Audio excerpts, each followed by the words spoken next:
Much of the progress achieved in the alliance is credited to the secretary, a man known for his integrity, intellectual rigor, and calm temperament in moments of crisis. Putin's aim is nothing short of Ukraine's complete subjugation, and erasure from the map, Biden remarked. Welcoming NATO member states to the summit, Ukraine can and will resist Putin. The White House hopes Biden can move past a challenging period in his presidency with his most prominent policy speech since the debate.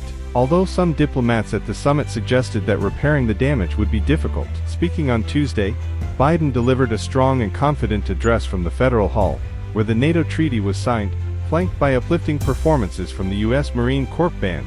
NATO today is stronger than at any point in its history, Biden declared. Despite calls to step aside in his race against Republican Donald Trump, 78, Biden remains committed to defeating him in November and continues to enjoy the support of most elite members of his party. Biden has prioritized restoring traditional alliances abroad as the cornerstone of his foreign policy, countering Trump's America First approach. The outcome of the November election could significantly impact the future of NATO, Europe, and global dynamics. It's hard to see how he can recover after the debate, remarked a European diplomat, dismissing Tuesday's scripted speech as a testament to Biden's endurance. I find it difficult to envision him leading the U.S. and NATO for another 4 years. Trump has hinted that, if re-elected, he might not defend NATO members in the event of military aggression, if they fail to meet the alliance's defense spending target of 2% of GDP. He has also questioned the level of aid provided to Ukraine in its conflict with Russia. Biden concluded his remarks by surprising NATO Secretary General Jens Stoltenberg with the Presidential Medal of Freedom,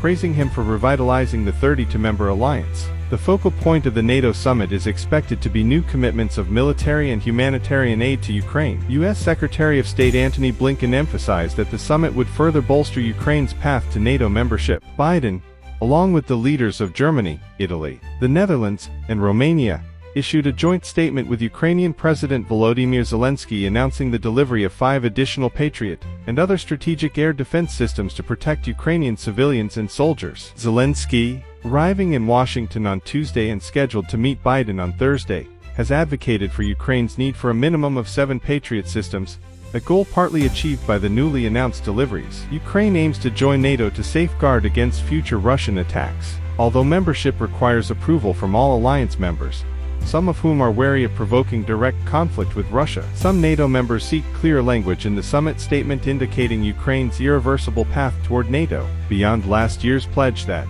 Ukraine's future lies in NATO. NATO, marking its 75th anniversary, has found renewed purpose in opposing Putin's invasion of Ukraine, which will dominate private discussions among the leaders. Concerns about Biden's longevity in office added to existing anxiety among leaders already apprehensive about the possibility of Trump's return. According to diplomats from their countries, Biden will host a rare solo press conference on Thursday to address concerns and rally both allies and domestic support. As Biden sought to galvanize allies and domestic backing, several senior European officials met with a top foreign policy advisor to Trump during the summit. NATO leaders face political uncertainty in Europe, with potential gridlock in France following gains by left and far-right parties, and German Chancellor Olaf Scholz' coalition weakened after a poor showing in European Parliament elections. A U.S. intelligence official stated on Tuesday that Russia prefers Trump to win the upcoming election. Newly appointed British Prime Minister Keir Starmer pledged to increase UK defence spending to 2.5% of GDP, fulfilling a campaign promise after a review of defence strategy, and when economically feasible. A senior NATO official indicated on Tuesday that Russia currently lacks the munitions and troops for a major offensive in Ukraine, needing to secure additional ammunition supplies from other countries beyond its current stockpiles. However, he estimated Russia could sustain its wartime economy for 3 to 4 more years, adding that Ukraine would also need time to accumulate the necessary munitions and personnel for large-scale offensive operations.